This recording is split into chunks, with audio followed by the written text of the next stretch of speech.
Hello dear student, I welcome you all on IEC Plus, a digital platform of advanced engineering classes. तो दोस्तों आज का जो session है इसमें हम बात करने वाले हैं life of anti friction bearing. इससे रिलेटेड कुछ टर्म्स हैं, इससे रिलेटेड कुछ लोड कैपेसिटी होती है, इसको कैसे हम कैलकुलेट करते हैं, ये सारी चीज़ें हम देखेंगे आज के सेशन में। आई होप कि आप लोगों ने प्रीवियस सेशन देखा होगा। प्रीवियस सेशन में हमने जो रोलिंग कॉन्टैक्ट बियरिंग है उसका क्लासिफिकेशन हमने देखा था। बेसिकली इसको हम दो कैटेगरी में क्लासिफाई करते हैं, एक होता है हमारा बॉल बियरिंग और एक होता है रोलर बियरिंग, और इनको भी फर्दर हम चार कैटेगरी में क्लासिफाई करते हैं।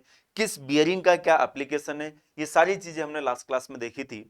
आई होप आप लोगों को वो सेशन समझ में आया होगा। तो आज हम उसी सेशन को आगे बढ़ाते हुए हम बात करेंगे यहाँ पर life of anti friction bearing.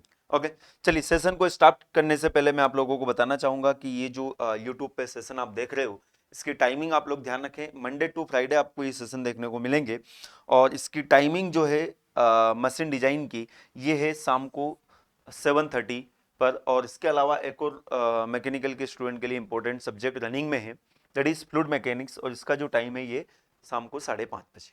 Okay, चलिए तो सेशन को हम स्टार्ट करते हैं। तो जो सेशन है आज का, इसमें हम बात करने वाले हैं different terms use while selecting anti friction bearing. तो देखिए जो बियरिंग है उसकी लोड कैपेसिटी होती है। बेसिकली हम यहाँ पर दो लोड कैपेसिटी देखते हैं, एक इक्विवेलेंट लोड कैपेसिटी और एक डायनामिक लोड कैपेसिटी। अब देखिए अगर मैं बात करूं इक्विवेलेंट लोड कैपेसिटी की, अगर यहाँ पर हम बात करें तो देखिए जो बियरिंग है हमारा, इस बियरिंग के ऊपर रेडियल लोड भी आ सकता है, इस बियरिंग के ऊपर एक्सियल लोड भी आ सकता है। ओके, तो हम दोनों को साथ में लेते हुए चलेंगे। Suppose our bearing is subjected to radial load as well as axial load. तो बेसिकली अगर हम यहां पर बात करें कि तो ये जो इक्विवेलेंट लोड कैपेसिटी होता है ना, ये रेडियल लोड और ये जो एक्सियल लोड होता है, इन दोनों का कॉम्बिनेशन होता है। जैसे कि यहां पर डेफिनेशन में भी मेंशन है, it is the combination of radial axial load act on the bearing and it is given by, ये एक रिलेशन होता है। इस रिलेशन से हम क्या निकालते हैं, इक्विवेलेंट लोड। तो देखिए ये जो रिलेशन है बेसिकली पीई जिसे हम डिनोट करते हैं, यहां पर आता है S into X V F R plus Y into F A. अब यहां पर कुछ फैक्टर्स हैं। अब देखिए यहां पे अगर मैं बात करूं तो ये एफ आर जो रहेगा, जो बियरिंग पर आने वाला रेडियल लोड है। ओके, और एफ ए जो है ये क्या है, एक्सियल लोड। ओके, अब देखिए यहां पर ये x और y जो है ये है लोड फैक्टर।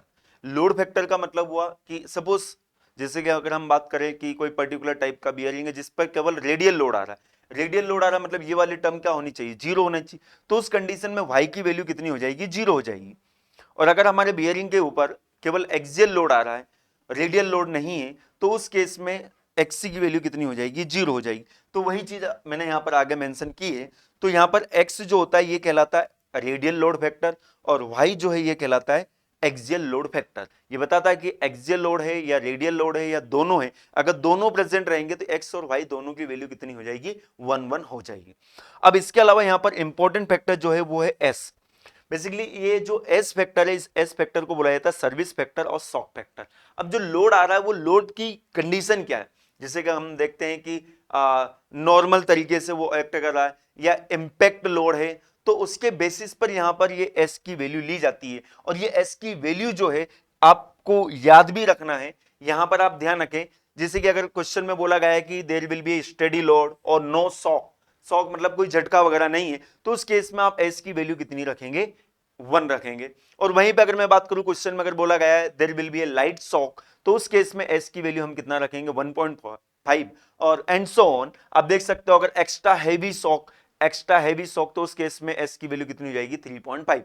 तो ये आपको ध्यान रखना है। इसके अलावा अगर मैं बात करूं तो यहां पर एक और इंपॉर्टेंट फैक्टर है, दैट इज वी।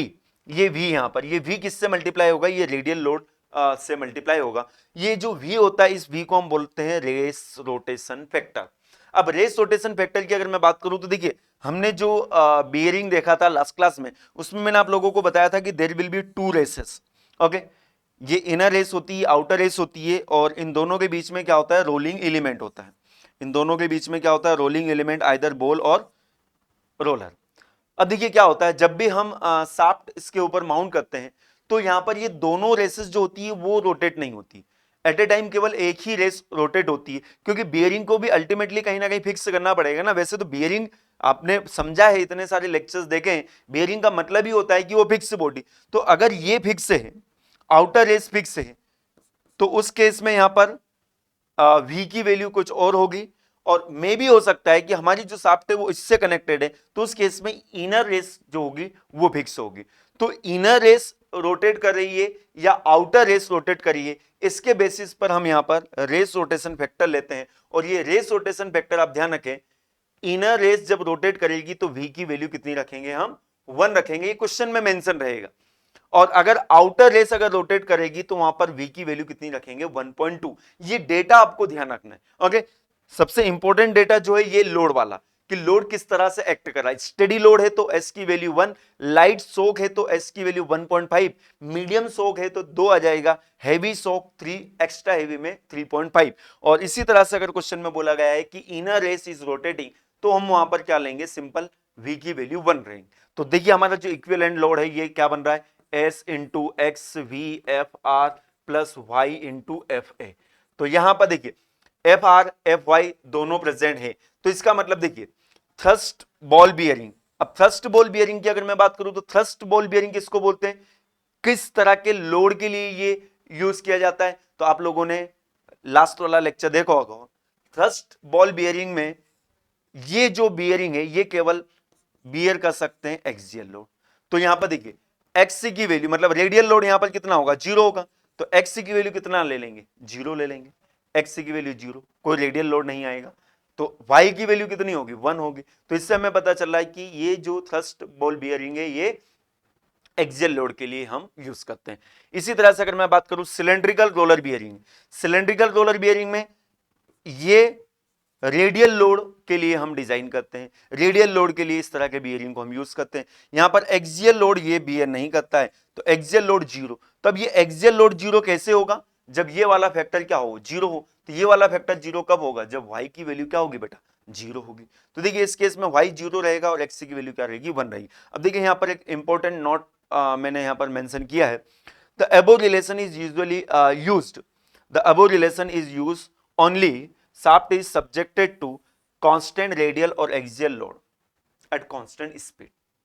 अब देखिए ये जो इक्वेशन है, ये इक्वेशन हम यूज करेंगे इक्विवेलेंट लोड को कैलकुलेट करने की, कब, जब हमारी शाफ्ट के ऊपर क्या आएगा, कांस्टेंट रेडियल और एक्सियल लोड, कांस्टेंट रेडियल और एक्सियल लोड, तब हम यूज करेंगे। और अगर ऐसी कंडीशन नहीं है, जैसे कि मैं यहां पर इसको एक प्लॉट से भी बता सकता हूं, ये रिलेशन हम कब यूज करेंगे, सपोज हमारे बेयरिंग के ऊपर एक कांस्टेंट एफ ये लोड है, ओके, और ये स्पीड है, ओके, स्पीड नहीं बोलेंगे यहां पर, इसको हम लिखेंगे टाइम, ओके।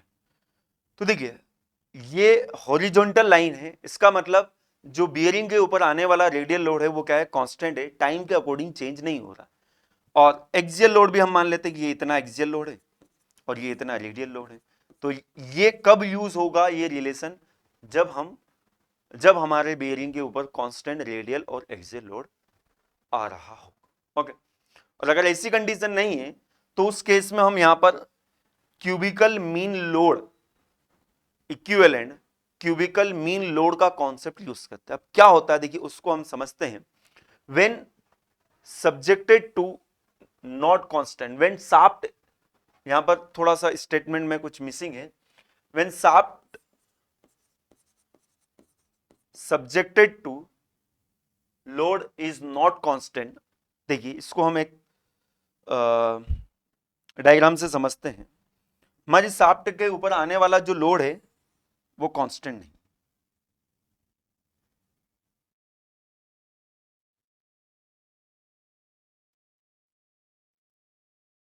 स्ट्रेट लाइन नहीं है ना, अरे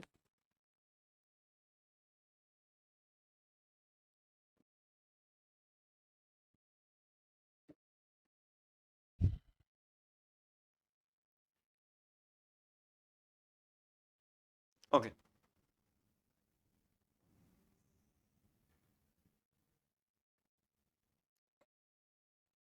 यहां पर है लोड और ये है टाइम।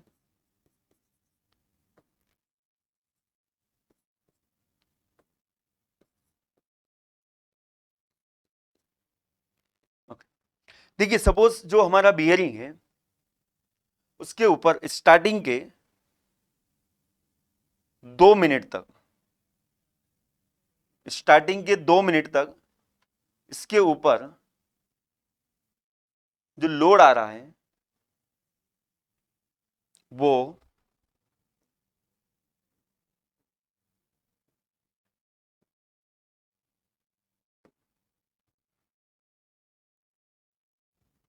ये इतने अमाउंट में क्या है, ये एक्सियल लोड है और इतने अमाउंट में क्या है, ये radial load. Okay, this will be the axial load और this will be the radial.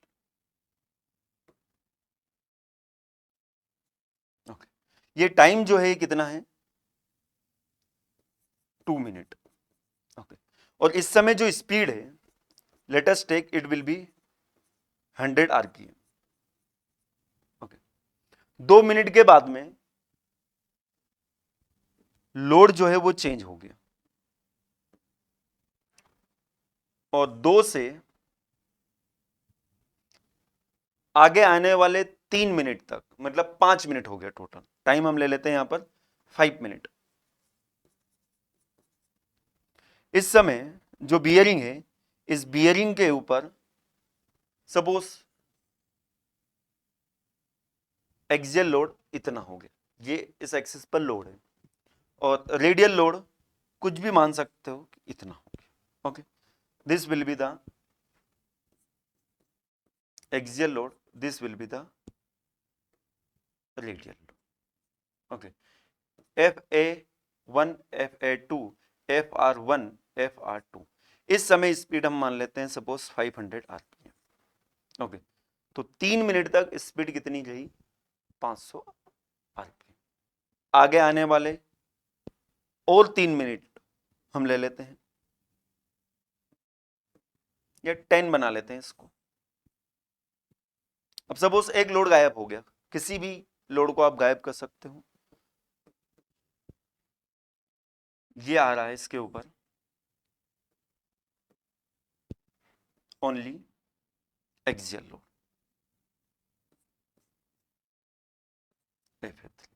Radial load इस समय क्या है, 0। इस समय स्पीड जो है सपोज 300 आरपीएम, ये हो गया 10 मिनट। तो यहां पे अगर हमें निकालना है इक्विवेलेंट लोड कैपेसिटी, तो यहां पर कॉन्सेप्ट आता है क्यूबिकल मीन लोड। तो क्यूबिकल मीन लोड जो है ये क्या बनता है, देखिए मैं डायरेक्टली फॉर्मूला लिखता हूं, PE is equal to cube root of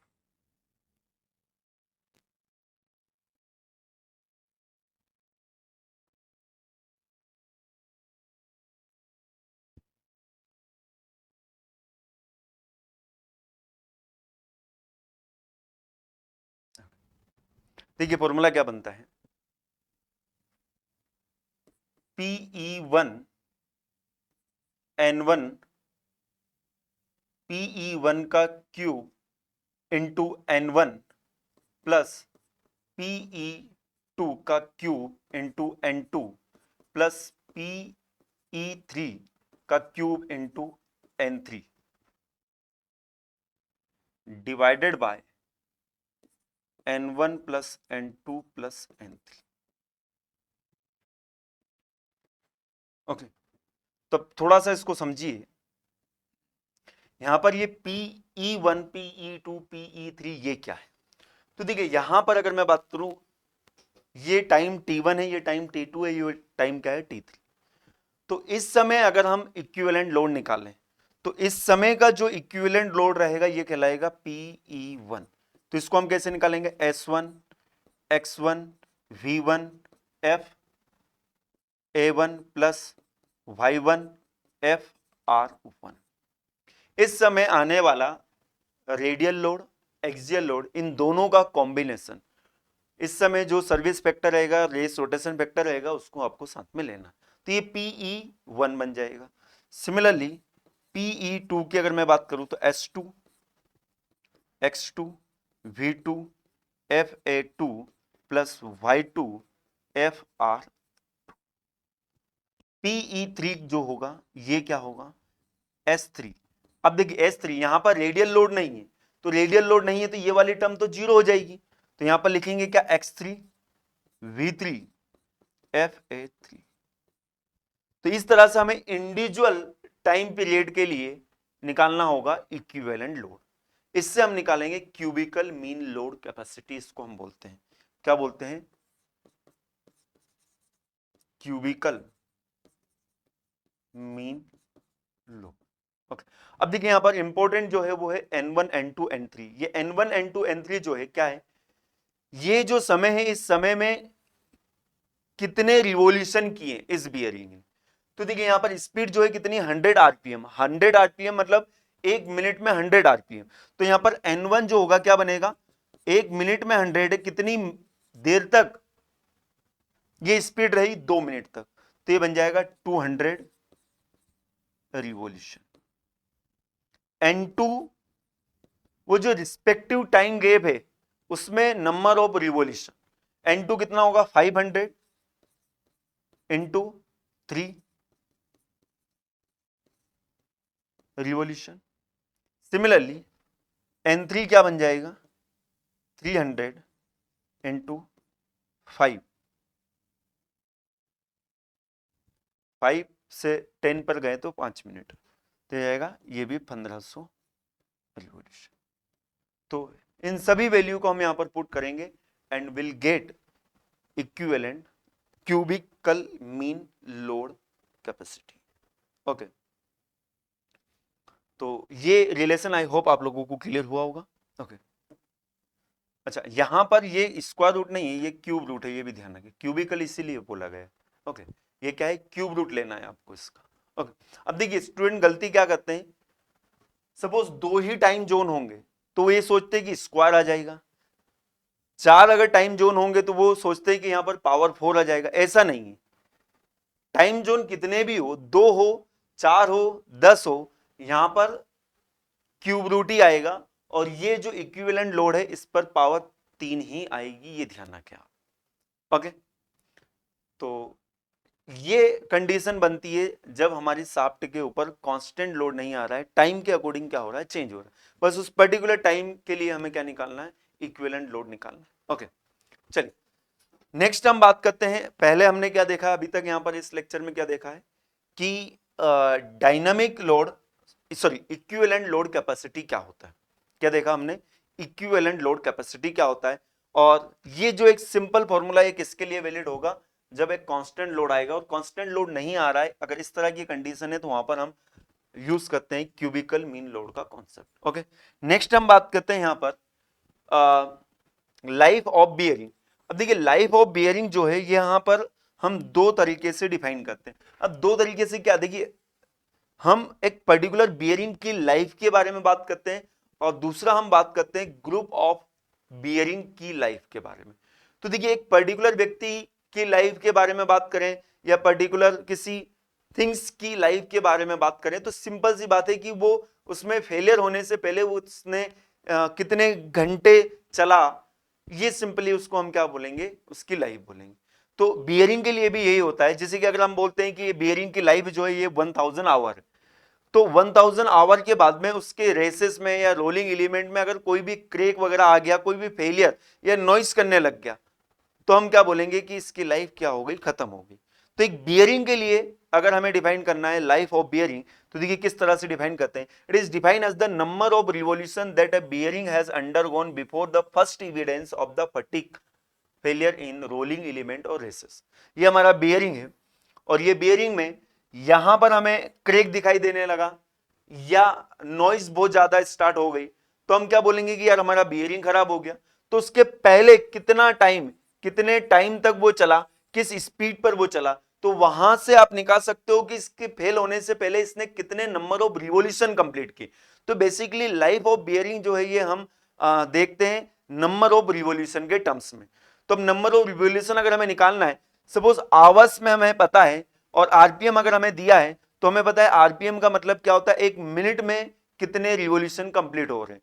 तो यहां पर ऐसे भी पूछा जाता है, देखिए life in number of revolution अगर हमें निकालना है तो देखिए ये क्या हो गया, टाइम हो गया इन आवर्स, तो एल इन आवर्स, और ये 60 से मल्टीप्लाई क्यों किया, क्योंकि आवर को हमने कंप्लीट कन्वर्ट किया है किसमें, मिनट में, और यहां पर ये 200 रिवॉल्यूशन मतलब क्या है, आरपीएम, रिवॉल्यूशन पर मिनट, तो मिनट से मिनट कैंसिल हो जाएगा, तो यहां पर आंसर किस में आ जाएगा, रिवॉल्यूशन में।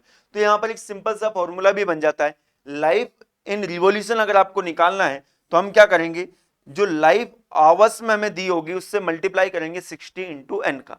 तो यहां पर हम किसी पर्टिकुलर बियरिंग की लाइफ को निकाल सकते हैं, अगर उसका आरपीएम दिया है हमें और बोला गया है कि इसकी लाइफ आवर्स में कितना है। और कभी कभी इसका रिवर्स भी आपको करना पड़ सकता है कि अगर आपको दिया गया है लाइफ इन रिवॉल्यूशन, अब देखिए लाइफ इन रिवॉल्यूशन कभी कभी मिलियन रिवॉल्यूशन में भी दी जाती है। मिलियन रिवॉल्यूशन मतलब क्या होता है, 10⁶।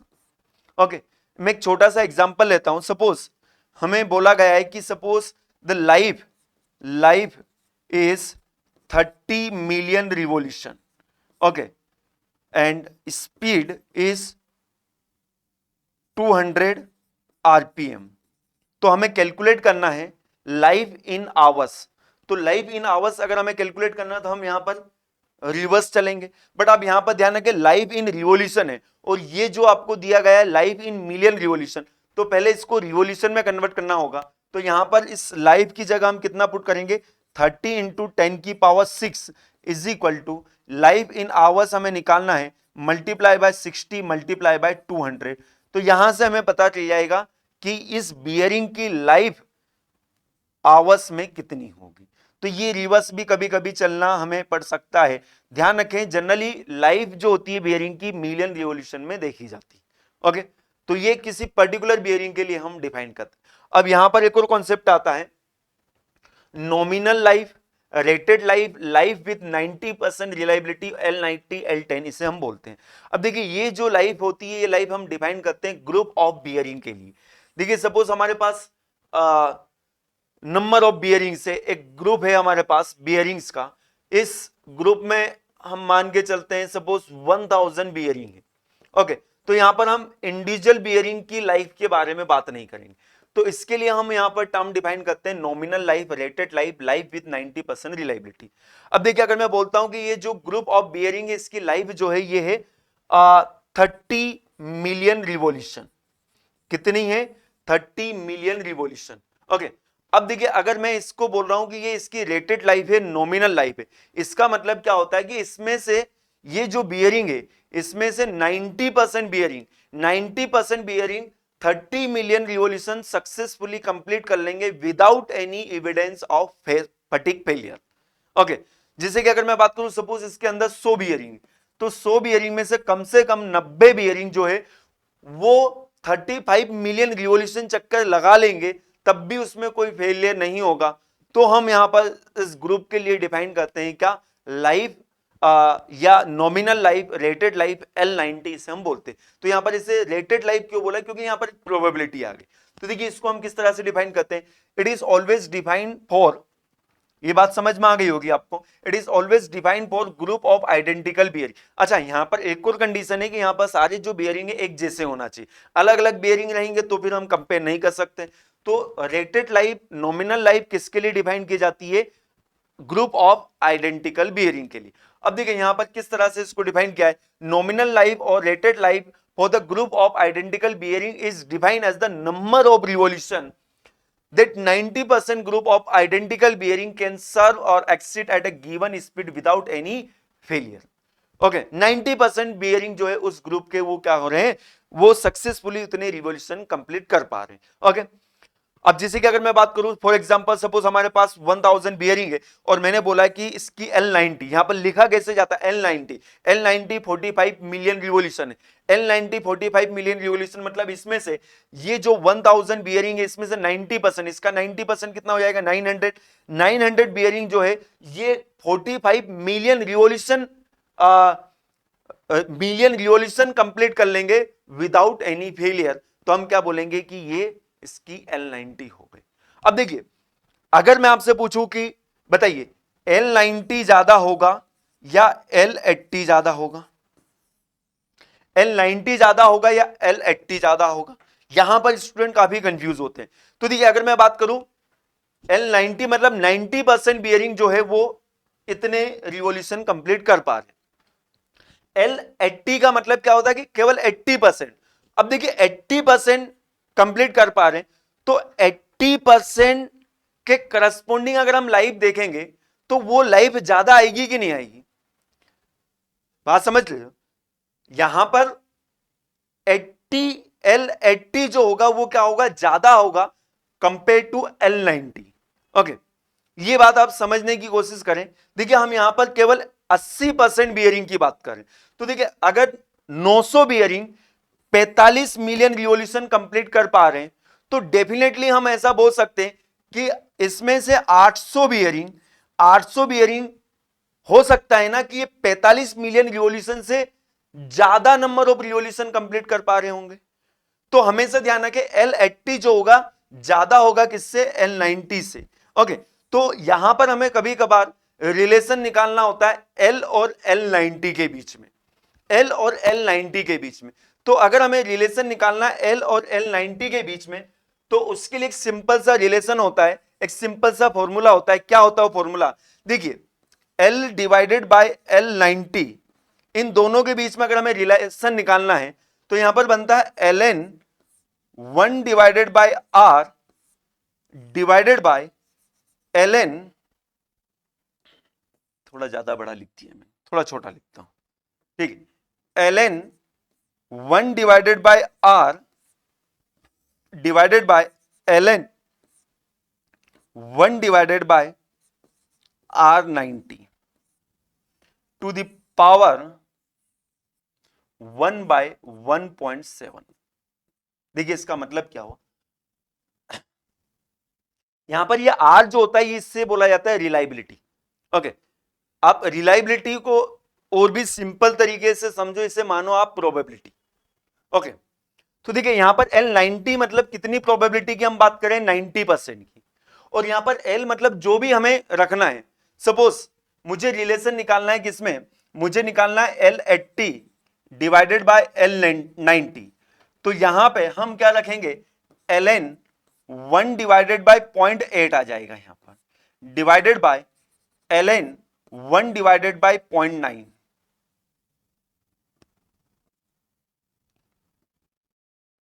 0.8 और 0.9 टू दी पावर हम क्या करेंगे? 1 बाय 1.7। ओके, तो अगर आपके पास कैलकुलेटर है तो आप कैलकुलेट करके मुझे बताइए क्या रिलेशन आएगा, क्या आंसर आएगा, निकाल सकते हो आप?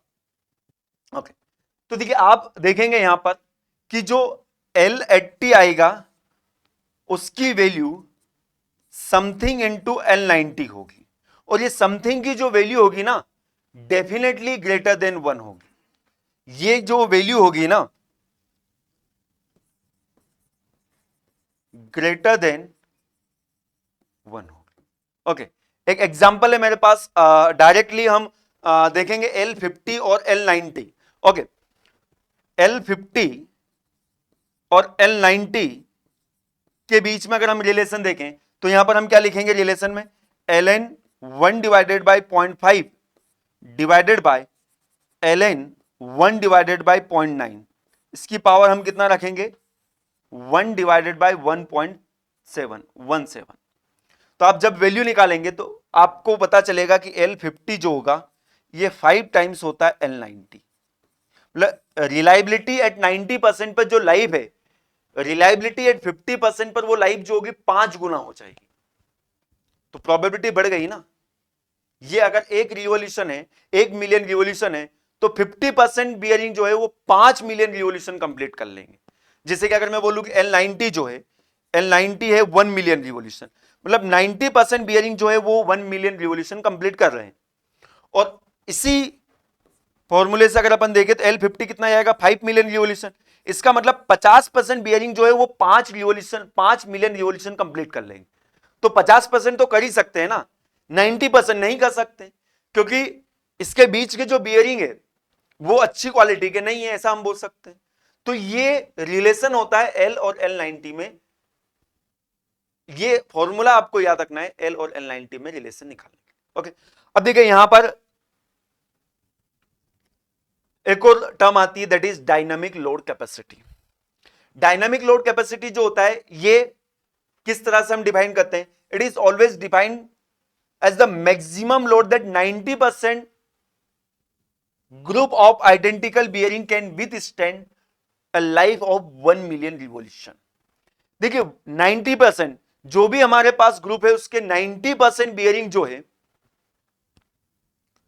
अगर वो 1 मिलियन रिवॉल्यूशन, जिस लोड के करस्पॉन्डिंग 1 मिलियन रिवॉल्यूशन अगर वो कंप्लीट कर पा रहे हैं, मतलब लोड हम देखेंगे ना, उसके ऊपर कुछ लोड लगाएंगे, तो अगर 90% बियरिंग अगर 1 मिलियन रिवॉल्यूशन अगर कंप्लीट कर लेते हैं, तो उसके करस्पॉन्डिंग जो लोड होगा उस लोड को हम क्या बोलेंगे? Dynamic load capacity. Dynamic load capacity को हम डिनोट करते हैं किससे? सी से।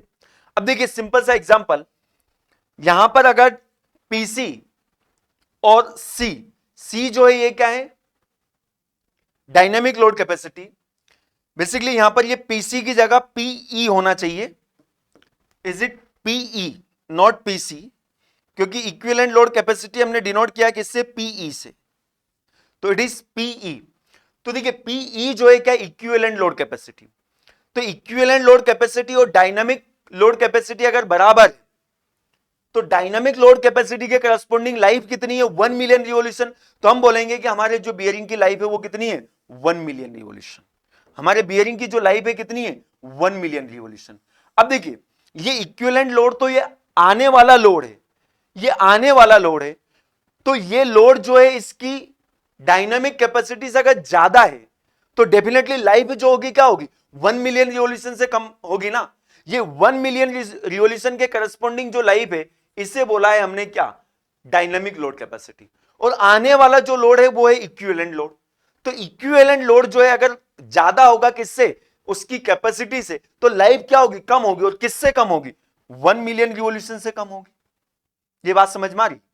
और अगर आने वाला लोड उसकी कैपेसिटी से कम है, तो डेफिनेटली लाइफ क्या होगी? बढ़ जाएगी। अब वो ज्यादा नंबर ऑफ रिवॉल्यूशन क्या करेगा? कंप्लीट कर सकता है। तो देखिए अगर पीई जो है ये कम है सी से, तो यहां पर लाइफ जो रहेगी L90 1 मिलियन रिवॉल्यूशन से क्या होगी? ज्यादा होगी। अब देखिए यहां पर लाइफ निकालने के लिए एट ए रिलायबिलिटी 90%, ये बात ध्यान रखें, life at a reliability 90% is equal to C by PE to the power K. ये रिलेशन आप ध्यान रखें, L90 is equal to C upon P equivalent to the power K. Okay, यहां पर ये जो लाइफ हमें मिलेगी ना, ये लाइफ यहां पर आप याद रखें मिलियन रिवॉल्यूशन में मिलेगी। ये जो फॉर्मूला होगा इसमें लाइफ जो आएगी किस में आएगी? मिलियन रिवॉल्यूशन में आएगी। और अगर रिवॉल्यूशन में कंप्लीट करना है तो 10 की पावर 6 से हम क्या करेंगे? मल्टीप्लाई करेंगे। ये लाइफ यहां पर अगर 10 की पावर 6 से मल्टीप्लाई नहीं किया तो ये किस में आएगी? मिलियन रिवॉल्यूशन में। ओके, अब देखिए यहां पर सी जो है हम पहले ही पढ़ चुके हैं, सी जो है ये क्या है? Dynamic load capacity. और पीई जो है ये क्या है? Equivalent load capacity. आपको ये फॉर्मूला याद रखना। अब यहां पर के की जो वैल्यू है, के की वैल्यू डिपेंड करेगी कि हमारा बियरिंग कैसा है। बियरिंग अगर बॉल बियरिंग है तो उस केस में के की वैल्यू 3 रहेगी, और रोलर बियरिंग है तो 3.33 मतलब 10/3 रहेगी। ये आपको याद रखना है। सी क्या है, पीई क्या है, ये मैं आपको पहले बता चुका हूं। तो अल्टीमेटली आपको आज की क्लास से जो रिलेशन याद रखना है, जो कि सबसे ज्यादा इंपॉर्टेंट है लाइफ के लिए, which is this one, life of antifriction bearing is at a 90% reliability C by PE to the power K। अब देखिए क्या होता है, 90% रिलायबिलिटी पर हम इस फॉर्मूले से निकाल सकते हैं। बट क्वेश्चन में अगर पूछा है कि बताइए life with A reliability of 50%, तो पहले L90 पे हम निकालेंगे, और उसके बाद में वो जो हमने पहले फॉर्मूला पढ़ा है, कौन सा फॉर्मूला? ये वाला, इससे हम क्या करेंगे? 50% पर निकाल देंगे। तो ये तो हमें डायरेक्टली रिलेशन याद रखना है कि 50% पर जो लाइफ हमें मिलती है वो 90% रिलायबिलिटी पर जो लाइफ आती है उसका 5 गुना होती है। तो यहां से सपोज आपको लाइफ मिली, किसी क्वेश्चन में लाइफ मिली कितनी? 2 मिलियन रिवॉल्यूशन। तो 50% रिलायबिलिटी पर वो लाइफ कितनी आ जाएगी? वो आ जाएगी 5 इंटू 2 मतलब 10 मिलियन रिवॉल्यूशन। तो आई होप आपको ये कॉन्सेप्ट समझ में आया होगा। अब अगर हम बात करें, यहां पर एक क्वेश्चन देखते हैं। देखिए सिंपल सा क्वेश्चन है, ए ग्रुप ऑफ बॉल बियरिंग, यहां पर क्वेश्चन में बोल दिया गया है कि बियरिंग कौन सा है, बॉल बियरिंग। बॉल बियरिंग अगर बोला गया है इसका मतलब के की वैल्यू हम कितना रखेंगे, 3 रखेंगे। Having rated life 2000 hours, live in hours हमें दे रखा है, कितना है 2000।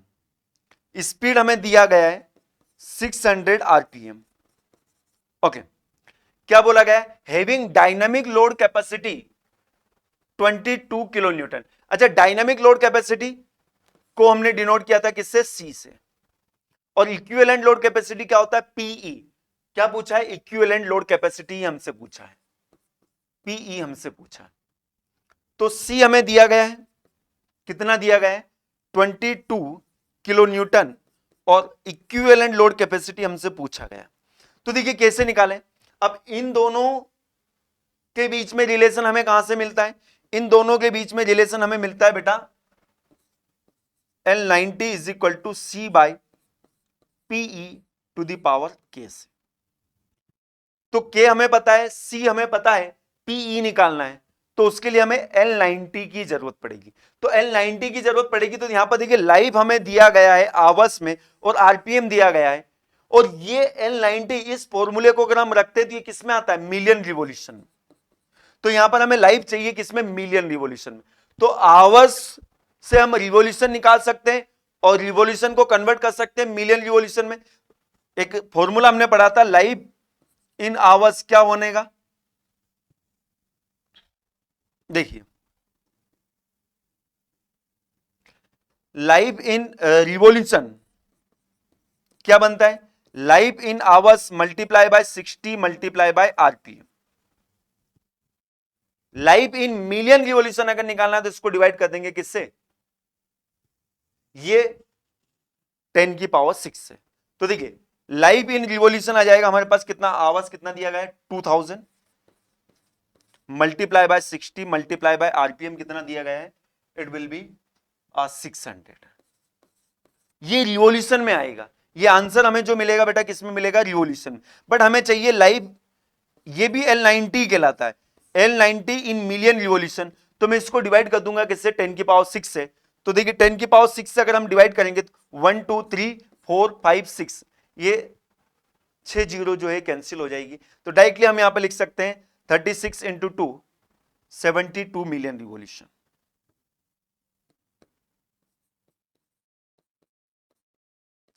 Million revolution. ओके, तो अब यहां पर ये आ गया हमारे पास 72 is equal to C is 22, PE निकालना है टू दी पावर कितना रखेंगे 3। तो यहां से पीई आप निकाल सकते हो, पीई निकाल के बताइए। देखिए 72 टू दी पावर 1/3 करेंगे हम, और 22 में डिवाइड कर देंगे, तो जाएगा 5.28 किलो न्यूटन। तो ये इक्विवेलेंट लोड कैपेसिटी बन गया, ये क्या बन गया, इक्विवेलेंट लोड कैपेसिटी। ये बात समझ में। तो इस तरह के क्वेश्चन बनते हैं यहां से। आई होप आपको सारी चीजें अच्छे से क्लियर हो गई होगी। नेक्स्ट जो हमारा सेशन रहेगा इसमें हम बात करेंगे designation of anti friction bearing और एंटी फ्रिक्शन बियरिंग और जनरल बियरिंग में comparison. Okay, so thank you very much to join the session. और इसी तरह से अगर आप सारे सब्जेक्ट को डिटेल में पढ़ना चाहते हो, so you can download our application from play store और AEC प्लस, और वहां पर आपको सार्थक बैच मिलेगा। Sarthak batch exclusively design for SSC JEE 2023। Okay, test series भी यहाँ पर अवेलेबल है इसी बैच के अंदर। विजय बैच, आप किसी भी स्टेट या जेई के एग्जाम की प्रिपरेशन करना चाहते हो तो विजय बैच को एक्सेस कर सकते हो। इसके अलावा अलग अलग प्रकार की टेस्ट सीरीज है। इसके अलावा नॉन टेक का भी यहाँ पर कंप्लीट कोर्स है, नॉन टेक के महापेक के नाम से। इसमें सभी सब्जेक्ट के रिकॉर्डेड लेक्चर्स अवेलेबल है, साथ में प्रैक्टिस सेशन भी है, सभी सेशन की PDF भी अवेलेबल है। तो इसको आप एक्सेस कर सकते हो। जैसा कि मैंने आपको बताया टेस्ट सीरीज भी अलग अलग प्रकार की अवेलेबल। सेशन की PDF के लिए you can join our public telegram group, that is AEC plus app and YT discussion channel. Okay, so thank you very much। मिलते हैं हम नेक्स्ट लेक्चर में। Good bye, take care.